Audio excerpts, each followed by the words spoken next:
back, you got left. Back. All kinds of new video today coming in showing the effects of what 3 days of straight rain can do to California. More than 35 million people remain under flood alerts tonight. I'm Gadi Schwartz. This is Stay Tuned Now.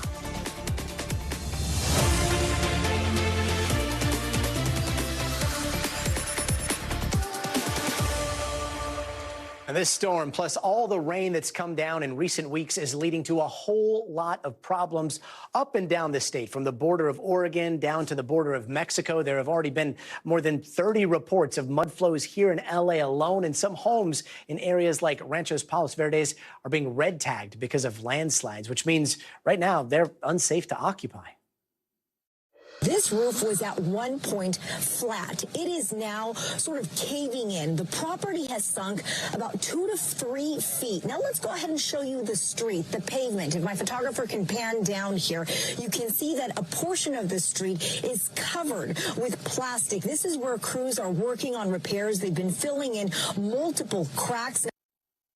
All that earth moving in real time. And then there are the high winds that we've been seeing. Those have been knocking down trees and sending some crashing down into cars. And then there's rising floodwaters that we've also been seeing that are a very dangerous threat. Crews in Paso Robles had to rescue at least 2 people from fast-moving water using a helicopter. Meanwhile, in Alameda County, a state road here has just slipped away, forcing officials to shut down part of it. And there's still at least one more day of this storm. Now, to add a little bit of a perspective here, LA has already seen 75% of its annual rainfall just this month alone, which has currently been wetter than Seattle, New Orleans, and Miami. And NBC News correspondent Priya Sridhar joins us now. Priya, we've been seeing homes get red tagged all day because of landslides, and we're not even through the storm yet, right? Yeah, that's right. Actually, Rancho Palos Verdes, which is a coastal community not too far from here, residents there are reporting that their roofs are caving in and their foundations are sagging. So many homes there have been red tagged. The mayor said that typically the land there moves a matter of inches over a year, but in the past few days, we've actually seen the ground there move several feet. So there's actually several hundreds of acres of land that are susceptible to a landslide right now. So the residents there are just on pins and needles, watching and waiting to see what's going to happen. But the reason that we're so susceptible to landslides and mudslides right now is because of those back-to-back atmospheric rivers known as the Pineapple Express that slammed into California just 2 weeks ago. Because of that, the ground is already saturated. So officials are warning that if you were in a neighborhood where the mudslides occurred, to beware and just make sure that you're not experiencing any of those symptoms like the roof sagging or the foundation sinking that could mean another landslide is on the way. Yeah, how do you know when a mudslide is about to start? Are there warning signs? Yeah, so sometimes it can be something as simple as cracks in your walls. And they also say to look outside at utility poles and even utility lines if you see them sagging. If you look at trees on a hillside and you see that they're starting to get bent over, they're a little bit crooked, that could also be a sign. Another one they say to look out for is if you see any pipes that are draining incorrectly, or there are holes in utility lines or utility pipes, I should say, that could be another indication to look out for. But officials are watching these areas very closely, and so they are warning residents in advance if they think that one neighborhood might be especially prone to a landslide or a mudslide, Gadi. Yeah, so many precarious images coming in, and we've seen everything from drizzles to what looks like full-on tropical downpours throughout the day. How much more rain are we expecting here? So this is very much still an active situation, despite the fact that we're experiencing a little bit of a lull right now. Forecasters are saying we should anticipate another ½ inch to 2 inches overnight until tomorrow morning. 35 million Californians remain under a flood watch. That's everywhere from Santa Barbara down to San Diego County, and specifically San Diego and also many areas along the coast are also under a high surf advisory, which means that the ocean could see anywhere from 5 to 9 feet of waves. So the weather is still coming, and everyone is kind of bracing themselves, preparing for the worst, but also hoping for the best, Gadi. So much water, and we're still not done. Priya, thanks so much for joining us. As we mentioned, communities across California are starting to feel the effects of landslides from all these recent storms. One chapel in Southern California that is now closed indefinitely has been forcing cancellations of all kinds of events through at least October of next year. And that's all because the ground is shifting beneath those buildings. NBC News correspondent Liz Kreutz has more. Up and down California's coast, a trail of destruction as another storm tears across the state. Massive boulders falling on the famous Pacific Coast Highway, blocking traffic. Fast rising waters trapping drivers, leading to dramatic rescues.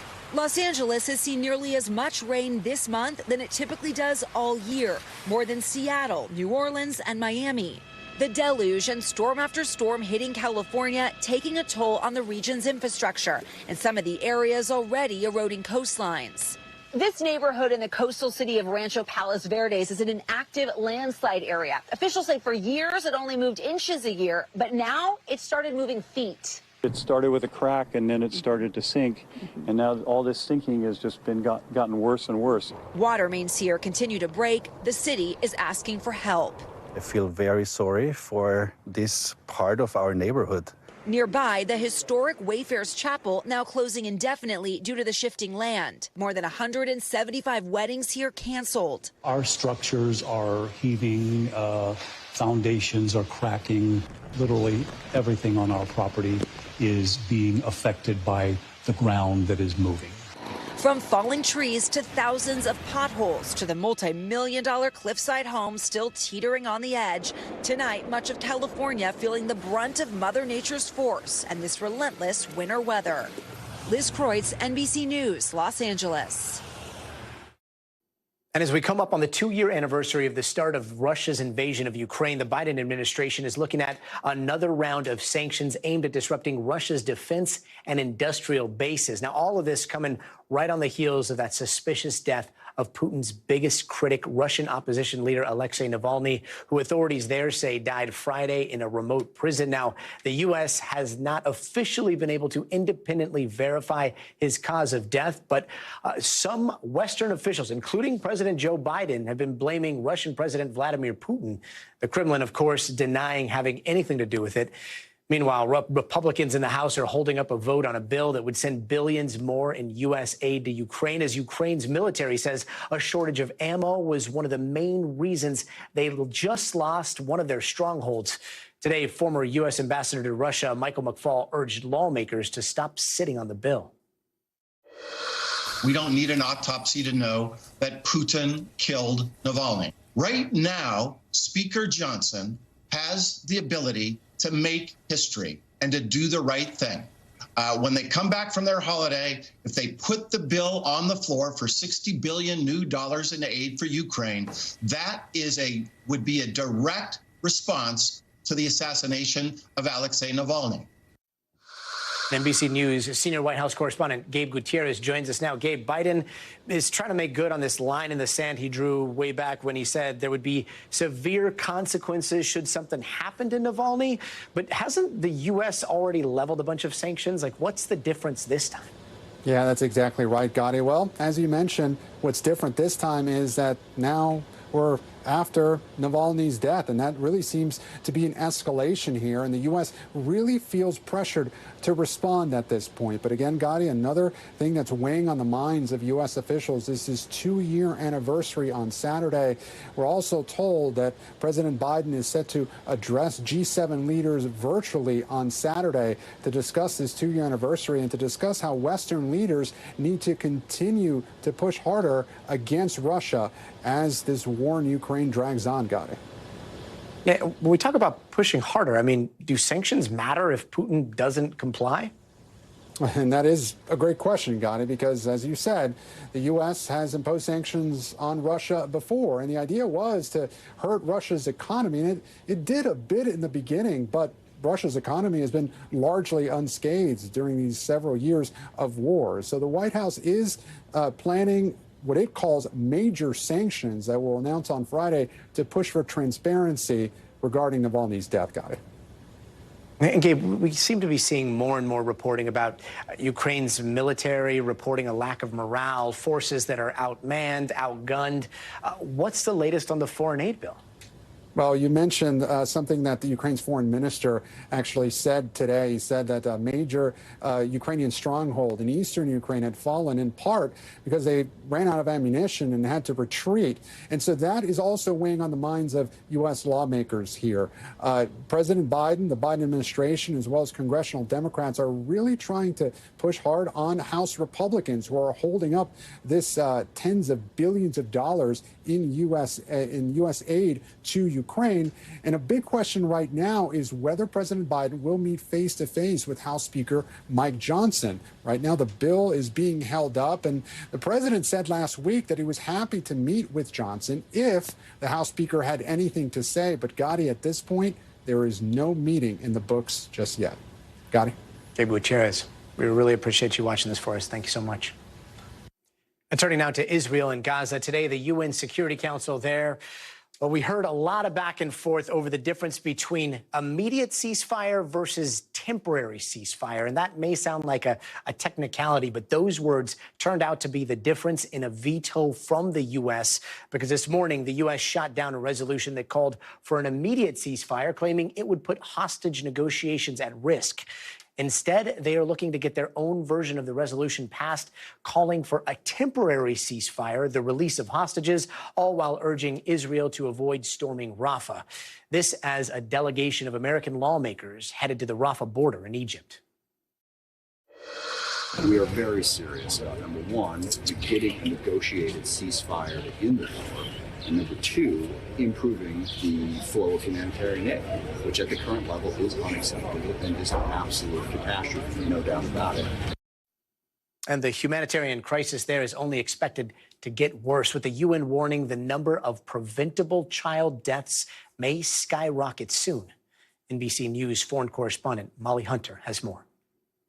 Those against? Tonight, the U.S. once again standing by Israel, vetoing a widely supported UN Security Council resolution which calls for an immediate ceasefire. Proceeding with a vote today was wishful and irresponsible. Instead, proposing a rival draft which calls for a temporary ceasefire as part of hostage negotiations. But the diplomatic wrangling has failed to stop the war for Gaza's most vulnerable. The UN estimates there are 50,000 pregnant women in Gaza, with nearly 180 babies born every day.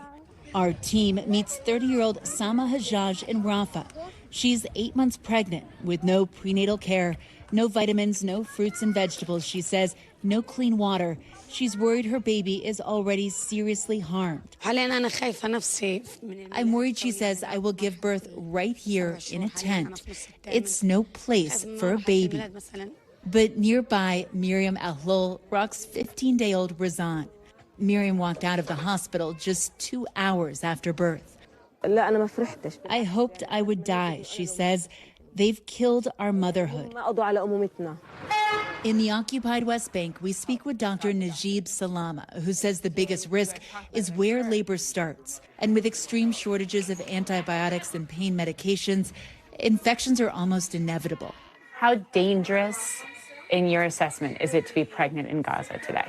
You're going always to be concerned about your pregnancy, to provide yourself and your baby with the best medical service. Back at the Emirati Maternity Hospital in Rafah, it doesn't stop. 4 babies to an incubator, and these are the lucky ones. Molly Hunter, NBC News, Jerusalem. 4 babies to the incubator. Don't go anywhere. We are just getting started. We've got an update to that devastating story we told you about yesterday about that missing 11-year-old girl in Texas. Plus, there is still so much we don't know about dementia and even how to treat it. But now robots are starting to step in to help families. And a patient who had a Neuralink chip implanted in their brain looks like they can control a computer mouse just by thinking. We've got those incredible details in tonight's Future of Everything. So stay tuned.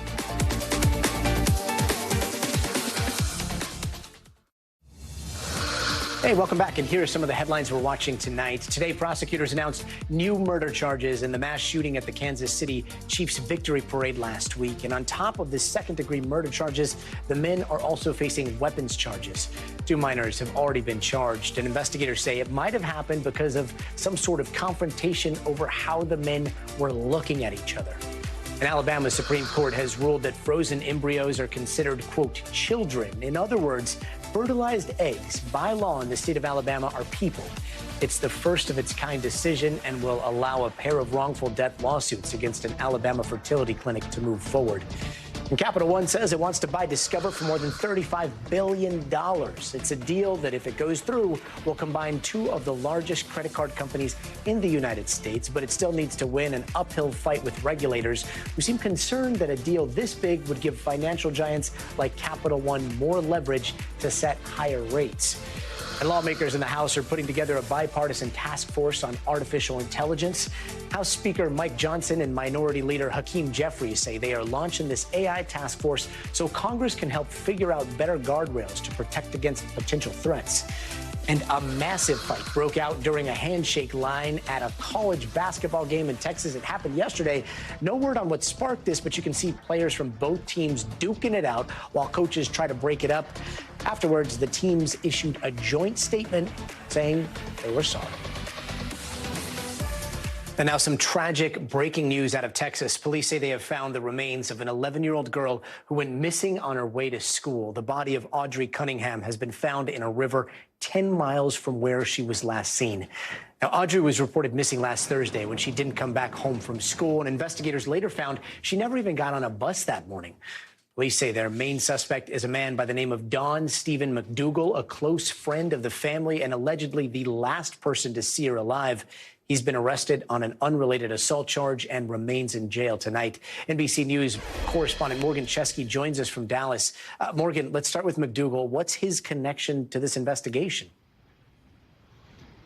Yeah, Gadi, striking details being released by authorities over the last 24 hours or so, because they said that the man that they initially called a person of interest in this investigation that was taken into custody last Friday, that being the 42-year-old McDougal, was living in a trailer behind the very home where that 11-year-old girl, Audrii Cunningham, lived with her family. As you mentioned, he was a friend of the family, even known on certain instances to take Cunningham to the bus drop-off or even take her to school.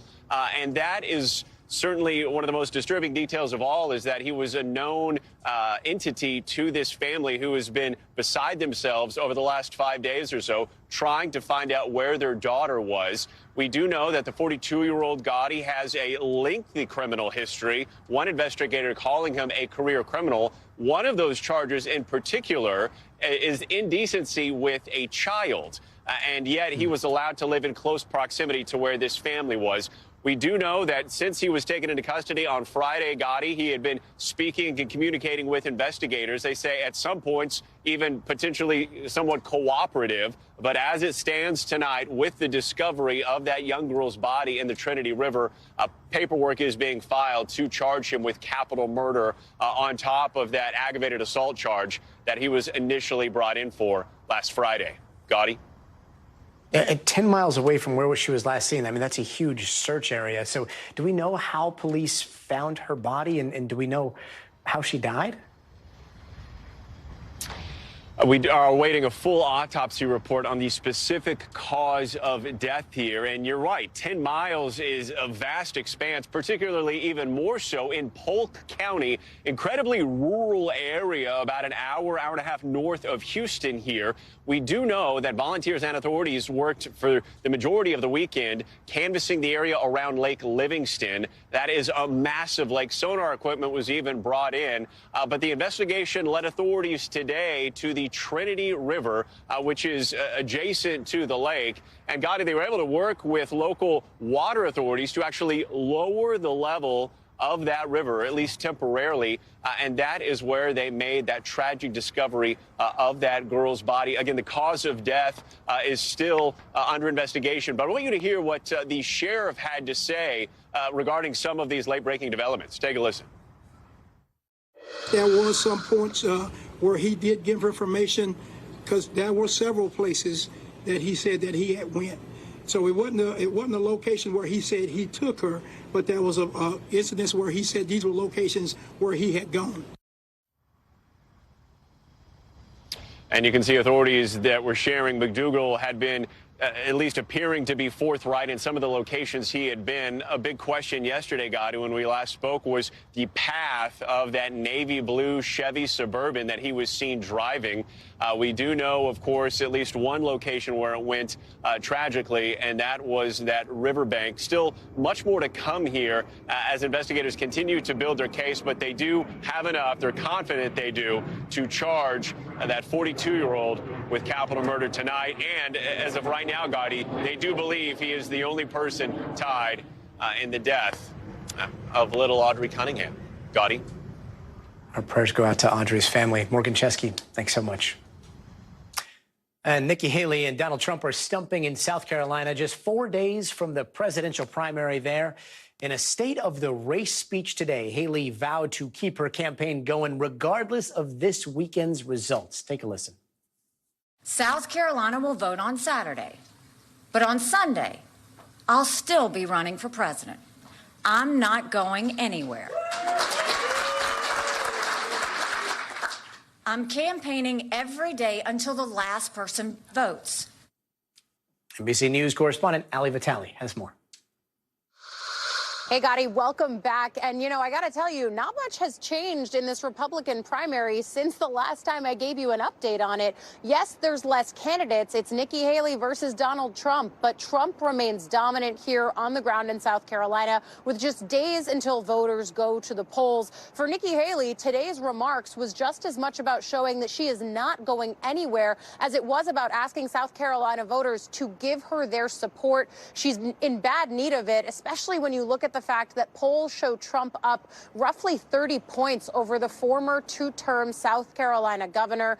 Still, Haley not just saying she's going to stay in through South Carolina, but already planning her travel schedule in the upcoming states. Michigan votes just a few days after the Palmetto State here. Then she'll be there on Monday. And then, of course, traveling to states beyond that vote on Super Tuesday, places like Texas and Virginia, as well as Colorado and Utah, really spanning out across the map and trying to get her message out in these waning weeks of campaigning. For Haley, the realities are still there, though. The polling shows Trump far ahead in a lot of these states. And because of the delegate rules at play here, it's entirely possible that she's not going to see a big delegate haul in a lot of these states. If she sees any delegates at all, that's because some of these states have winner-take-all rules. It means the math for Haley is just as difficult as the polling landscape. But she has been clear. She wants to continue to provide the Trump alternative to voters, and she's clearly going to do just that, at least for the next few weeks. Gadi?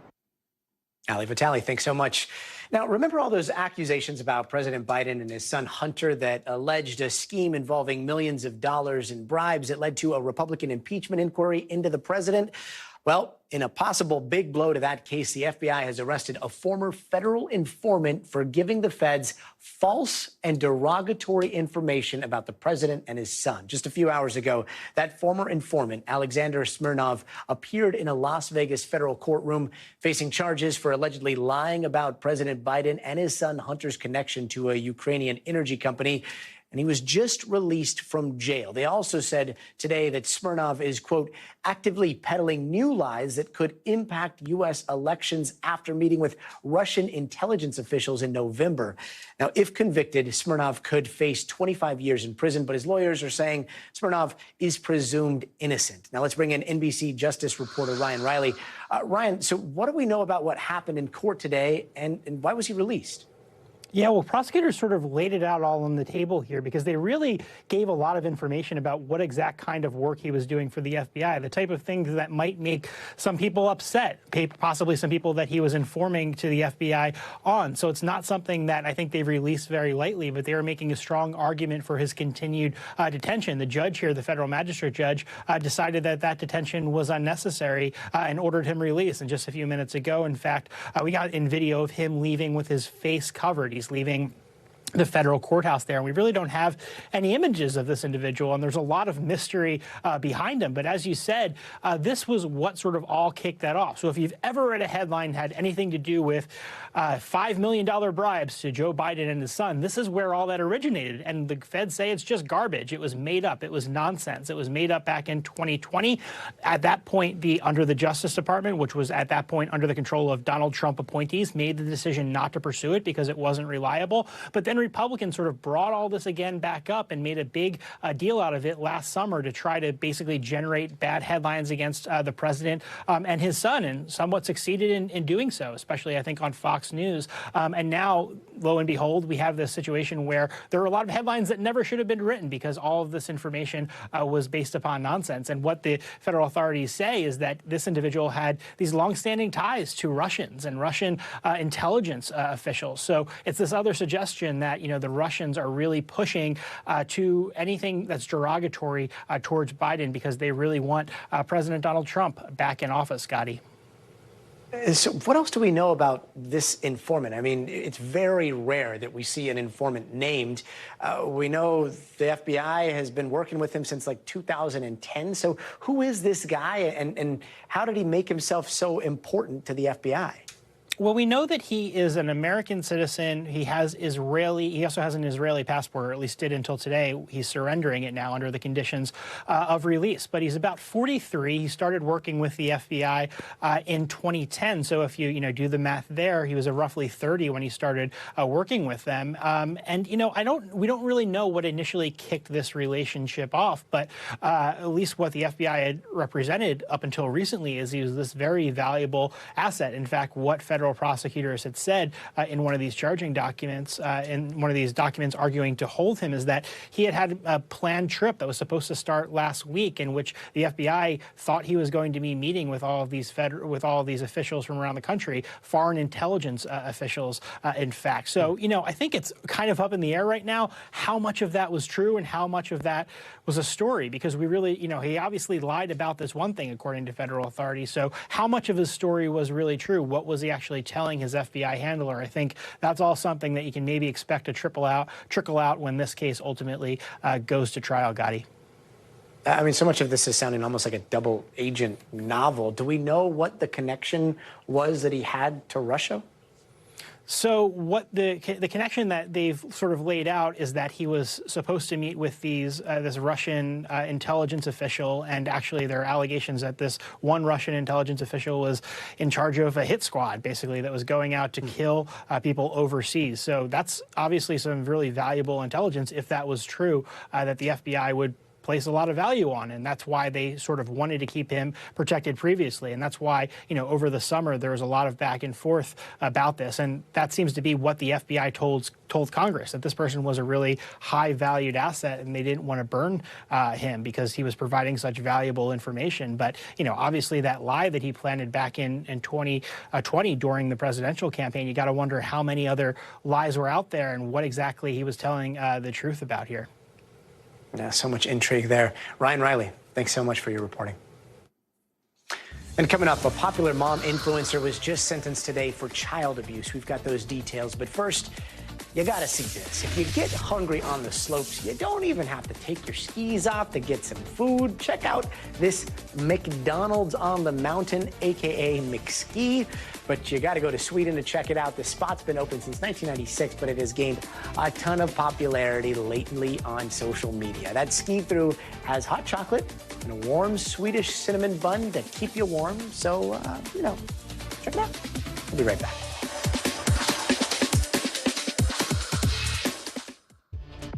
Hey, welcome back, and here are some of the stories we're following out here in the West. A United plane headed from San Francisco to Boston cut its flight short in Denver today after one of its wings, that you can see right there, started coming apart in mid-air. Now, that video shows part of the wing's panel was shredded. That plane was able to land safely, and now the FAA says they're looking into it. Because of all this recent rain we've been getting here in the West Coast, Death Valley, the driest place in the country, now has this temporary lake. Badwater Basin, which lies at the bottom part of Death Valley, has gotten almost 5 inches of rain in the last 6 months. That's enough to kayak there. That area usually sees only about 2 inches of rain for the entire year. Officials said the shallow lake could be around through April. The police in San Diego had to issue a reminder after this video went viral of a man walking across the street wearing his Apple Vision Pro. Now, this happened just steps away from police as they were arresting someone. You can see the man's point of view. It looks like he was using a virtual menu to listen to some music. Police there warned users to continue crossing the street the old-fashioned way by looking both ways before you do it in the real world. And a once popular YouTube family vlogger, Ruby Franke, was sentenced to 4 consecutive prison terms today on child abuse charges. The mom of 6 and her business partner, Jodi Hildenbrandt, were both sentenced today and face up to 30 years in prison under Utah law. The two were arrested in August after one of Franke's sons escaped Hildenbrandt's home covered in wounds, bound with duct tape, and one of Franke's daughters was found in similar condition. They pleaded guilty back in December to 4 counts of second-degree aggravated child abuse, and she spoke in court today addressing her kids. I was so disoriented that I believed dark was light and right was wrong. I would do anything in this world for you. I took from you all that was soft and safe and good. NBC News correspondent Valerie Castro has more. Yeah, Gadi, Ruby Franke's sentence today in court was a minimum of 4 years and a maximum of 30 years. That was the range handed down by the judge. Last year, she pleaded guilty to several counts of child abuse, including holding a child's head underwater, kicking a child while wearing boots, and putting her hands over a child's mouth and nose to restrict their breathing. She was also accused of restraining a child with duct tape. She had a popular YouTube channel called 8 Passengers that documented the life with her husband and their 6 children. She posted videos there of her family and her parenting style, but it drew a lot of criticism from viewers who felt that parenting style was incredibly harsh. Today in court, she did take responsibility and accountability for her actions, apologizing to her children. Take a listen to what she had to say to her kids. I took from you all that was soft and safe and good. I took from you your mother. How terrifying this must have been for you. I will never stop crying or hurting your tender souls. You're so precious to me. I'm sorry. Franke Ruby's business partner, Jodi Hildenbrandt, who collaborated with her on some of those videos, she also pleaded guilty to similar charges last year. She was also sentenced today, that range of 4 to 30 years. At this point, the Utah Board of Pardon and Parole will ultimately decide how many years each of the women will serve. Gadi. Valerie Castro, thanks so much. And now to an update on that deadly school shooting at the University of Colorado. Police revealing the suspected murder was a student at that university and roommates with one of the 2 victims. NBC News correspondent Emily Akeda has the latest. The accused gunman in a college campus shooting making his first court appearance virtually today. Sir, what is your name for the record? Mr. Jordan.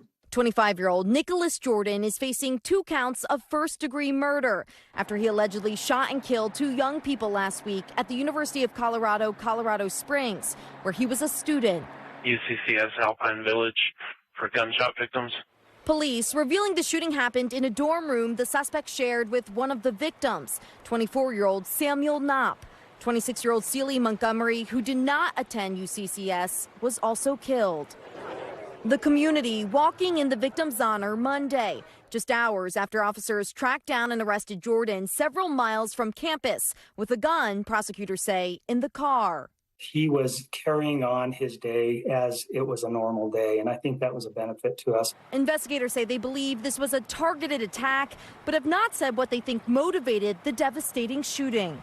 I found out I collapsed to the ground. And Senior Hayden Gillespie lived with Sam Knopp last year, describing the loss of his dear friend, seen here playing guitar, as unimaginable. Me and Sam are going to graduate together this semester, so it's just tough to go through it without him. Emily Akeda, thanks so much. Now, what if we told you that in 2024 America, there's a town that has segregation laws still on the books, or at least it did until just a few hours ago. Florida's Boynton Beach just abolished 3 century-old laws that created 2 district zones in that city, a black district and a white district. One law even made it illegal for adults of a different race to even step foot in that district, usually after dark. NBC News correspondent Sam Brock joins us now from Boynton Beach, where the city just wrapped up a meeting there. Sam, why did it take a century to get rid of these mandates? No one, Gadi, can provide a good answer to that question. First of all, great to see you. Congratulations on your enlarging family, or growing family, I should say. It's always a pleasure, Gadi. As far as the question is concerned, though, you have the Civil Rights Act of 1964, which negated or invalidated ordinances like these, like the 3 that were on the books here in Boynton Beach. But speaking to commissioners, it's preposterous to them to try to fathom how they didn't discover this previously. So the reality is they had some researchers that were looking at some older laws, but also on top of that, a unity project specifically designed to help communities like these gain a greater sense of diversity and connectivity, that people weren't living in neighborhoods generally by race. If you look at the background and the demographics of Boynton Beach, 50% white, 35% African-American, and then about 15% or so that's Latino. So it's pretty diverse, Gadi. But just to talk about the history here and how this might have affected certain communities and populations, they're obviously very frustrated that this could have existed. Go back to 1924, as you said, a white district, a black district, and then 9 years later, another ordinance that's passed that says it's illegal for any race to go to the other side at night, 18 and older. What are the punishments for that? Imprisonment, potentially, and a $25 fine then, which would be about $600 now. But I spoke with the only African-American commissioner that's in this government, on the city commission, about what it means to him, because he lived through it. This was his life when he was a young child. He's in his 80s now. Here's what he told me. Some of my friends didn't always make it. Like I said, I was pretty fast, and I knew the shortcuts to get out of harm's way, but they got kicked around a little bit. My ancestors, okay, they got caught in the wrong place at the wrong time, and they were actually hung from an oak tree right there on US 1. Less than a century ago, obviously. But it is a constant reminder, Gadi, of the importance of addressing, even if it's just symbolically, how these laws of discrimination need to be wiped from the record books. Yeah, some of my friends didn't make it. I mean, the echoes from the past that are terrifying. I got to ask, I mean, it sounds like they didn't know that these were on the books. How possible is it that there are a lot of other communities where these are also on the books? Obviously not enforced, they aren't being implemented, but still a part of history that hasn't been erased. It's a great question, and the reality is there's likely many. When I spoke with that commissioner, Mr. May, what he said was that you probably have in the neighborhood of double-digit cities that still have something like this. He is aware of a few. He didn't want to out them.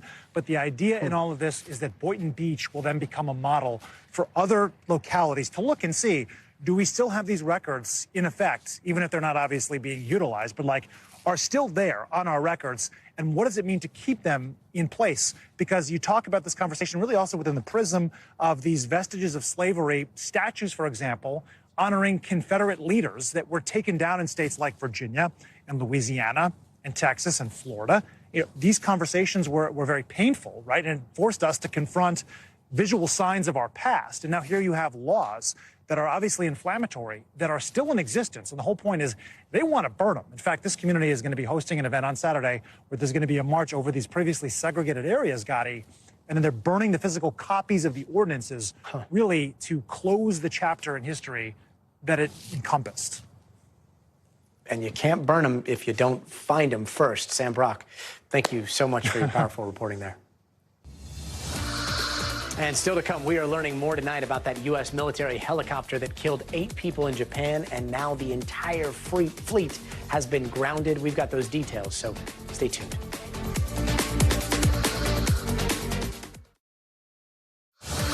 Hey, welcome back. Let's take a quick look around the world. The Haiti former First Lady has been accused of taking part in the assassination of her husband, former President of Haiti, Jovenel Moïse. Martine Moïse, along with 50 other people, were indicted today in the 2021 killing. 3 other high-profile political figures were also accused, including the country's former prime minister and an ex-chief of police. Over 1,600 South Korean doctors walked off the job today, protesting the government's plan to admit more students to medical schools there. The doctors, who are mostly residents, say the plan will cut their salaries and negatively impact their national health insurance plan. The walkout has caused significant delays to surgical procedures and treatment. And a Russian-American who lives here in Los Angeles has been detained in Russia. Authorities say 33-year-old Xenia Karolina is being held on charges of treason, alleging she supported Ukraine by donating $50 to the country's war effort. If convicted, she could face up to 20 years in prison. And a former president of Honduras, Juan Orlando Hernandez, is facing drug trafficking charges after getting extradited to New York City. Hernandez is accused of pocketing millions in bribes from cocaine traffickers, and he's pled not guilty. But if he's convicted, he could be looking at 40 years to life behind bars. And a deadly crash involving these U.S. military aircraft has investigators looking into the possibility that a faulty gearbox could be the cause. Now, last November, 8 airmen died when their hybrid plane helicopter crashed into Japanese waters. It was the 4th fatal crash of its kind involving the Osprey helicopter. Now, the U.S. military has grounded all Osprey aircraft since, and NBC's Pentagon correspondent Courtney Cubie has more. Gadi, defense officials tell NBC News that investigators are zeroing in on the likely cause of a deadly crash involving the U.S. military aircraft known as the Osprey. Now, it occurred in November off the coast of Japan, killing 8 U.S. service members. And now, investigators are looking specifically at the prop rotor gearbox. Now, that's a large box on the top of the aircraft that connects the engine to the prop rotor. And they're looking at the possibility that it may have had some sort of small metal pieces or shavings inside that gearbox that may have impacted the aircraft's ability to continue to fly.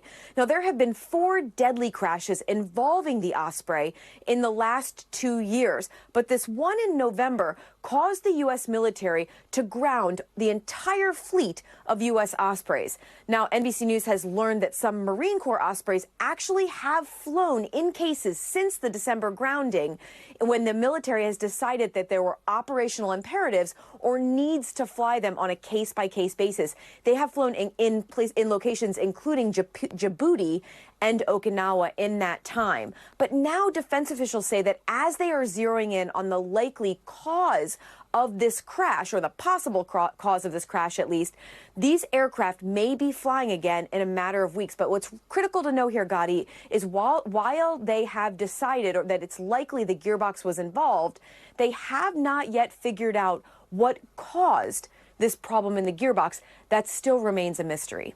Gadi? Courtney Cubie, thanks so much. And before we go, it is time for the future of everything. We know that dealing with a family member with dementia can be absolutely heartbreaking, but now scientists are trying to develop some robots to help during the difficult caretaking process, and we're going to explain a little bit more coming when we come back. So stay tuned.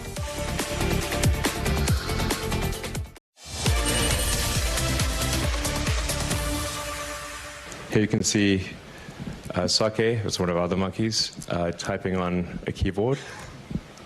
But now this is telepathic typing. So to be clear, this is he's not actually using a keyboard. He's moving the cursor with his mind. Yeah, that was a very weird moment 2 years ago when Elon Musk surprised the world with that video of a monkey named Sake who could control a cursor and seemed to be able to type on a computer using its mind. Now, the monkey was one of the first test subjects of Musk's company Neuralink, which aims to bridge the gap between humans, medicine, and artificial intelligence by sticking a chip the size of a coin inside your brain. If you're going to go stick something in your brain, you want it to not be giant, you want it to be tiny. This, I think, has a very good purpose, which is to cure important diseases, and ultimately to help secure humanity's future as a civilization relative to AI. So now Sake isn't alone. Apparently humans can do it too, because late last night, Musk announced that a patient implanted with the brain technology can do the same, control a computer mouse just by thinking. Now, this comes almost a month after the company announced they implanted a chip in a human for the very first time. And joining us now is futurist, legal ethicist, and the author of Battle for Your Brain, Nita Farahani. Nita, I mean, the title of your book has never been more fitting than maybe this story that we're about to talk about. What do we know about this patient, and how are they doing? Yeah, I mean, unfortunately, we don't know that much, thanks to the way in which we've been learning updates, which is primarily Elon Musk posting them on X, telling us first that the first patient had been successfully implanted in January, and now that a patient has recovered fully, he says, and they were able to detect neuronal activity, which is already a big deal, and that the patient was able to move the mouse around, much like you just saw with Sake moving the mouse around, basically by thinking up, down, left, and right. So a limited number of controls, but controls for probably somebody who is likely paraplegic or has ALS, because that's what the company was approved for by the FDA to move forward with for clinical trials. I love how, normally we'd expect to see this in some sort of scientific journal or like this big announcement. And these seem to be just random asides. Talking to friends on X, it's pretty wild. I got to say, though, it's pretty wild. And I'd say that it's led to a lot of commentary of people being like, this is not how clinical trials should happen. Right. I mean, so exactly. And let's see some receipts. Let's see some, examples. Let's kind of see what's going on there. Not just like voice only spaces, but whatever. Fingers crossed we see some of that pretty soon. When I watch sci-fi, though, like this is obvious. I'm like, oh, yeah, that must be super easy. But when it comes to the real world, how does this even work? Like from a cerebral perspective, like what are we doing in there? Yeah. So, I mean, I should say that while Musk is much better at getting a lot of news coverage of it, he's certainly not the first of the companies who have succeeded in getting a neural implant through a clinical trial into a patient, nor the first to have somebody communicate with the outside world. But basically what's happening is, as we think, as we do anything, neurons are firing in our brain. Those give off tiny electrical discharges, and they can be picked up by electrodes that detect that electrical activity. And the benefit of implanted neurotechnology is it can go more deeply into the brain. It can have many more electrodes that can pick up that electrical activity and then help to decode and decipher it. For somebody who's healthy, you move the mouse around just by moving your hand around. So the neurons are communicating with your arm, going down, your wrist to your hands to be able to enable you to move. For somebody who's paraplegic, they don't have that option. So being able to get the signal out of their brain using a device that can detect it and then wirelessly communicate with the external device, like a mouse, is a pretty extraordinary feat. It's just not the first to market to have Neuralink do that. It is a wild, wild time, and we appreciate you joining us for breaking all that down. Nita, thank you so much. Good to see you. And while Elon Musk may be using robots to implant chips into brains, robots are also being used to help dementia patients live better lives. Now, we want to show you QT. This is a 2-foot-tall, kind of funky little robot there with a rectangular face. It blinks. It's got 2 black ovals. The smile appears on the screen, and behind that screen lies a bunch of microphones, a 3D camera, facial recognition, some data recording capabilities. And it's all built by a company in Luxembourg and developed by scientists from Indiana University. Now, patients who have interacted with QT so far, well, they've got some mixed feelings. It's not perfect. Sometimes it pauses too long when listening to patients or may interrupt them when it should listen, but it is a work in progress, and it's something we could see a lot more of. So joining us now is NBC News medical fellow Dr. Akshay Syal. Dr. Syal, this isn't necessarily new, but what sets QT apart from other robots that we've seen try to help dementia patients? Hey, Gadi, I think QT is walking the line for me between creepy and cute. But let's talk about what this technology is, Gadi. So QT is like you said, it's a 2-foot-tall robot developed actually previously for people with autism, and now they're trying to see if it can help those with dementia. And I think, Gadi, that article you had on the screen really summed it up. That writer who had spent some time, both her parents had a form of memory loss and dementia, and she summed it up quite nicely, saying this isn't going to fix my parents' dementia, but for a brief moment, this provided solace that, we won't be alone in this fight. And I think that's really hitting the nail on the head, is that dementia can be extremely isolating, both for patients and their caregivers. And to have another tool like this that can actually communicate quite fluently with people is really providing hope, I think, Gadi, to people who really, really need it when, frankly, there isn't a lot out there. Now, dementia is such a multi-layered condition with different types, different stages.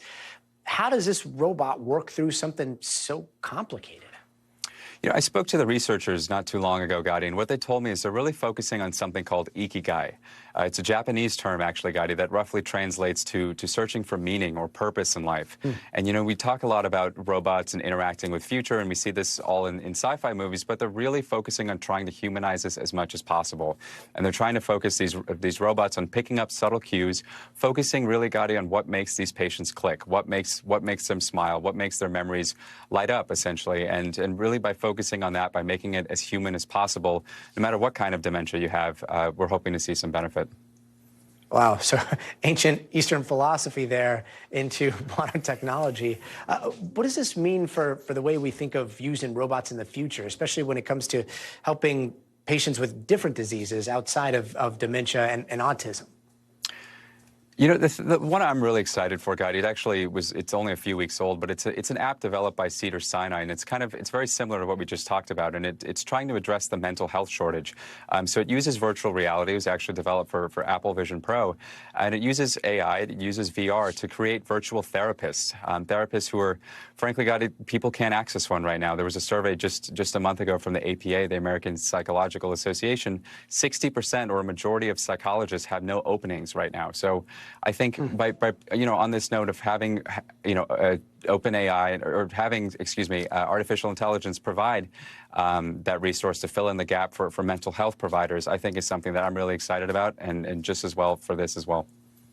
That makes so much sense, especially, I mean, LA, the running joke is if you want to go to a therapist and you don't have one already, it's going to take like a year to two to find one that's got an opening on their schedule. Dr. Sayal, thank you so much for joining us. Anytime. And that does it for us tonight. I'm Gadi Schwartz. We'll see you tomorrow. But until then, stay tuned now.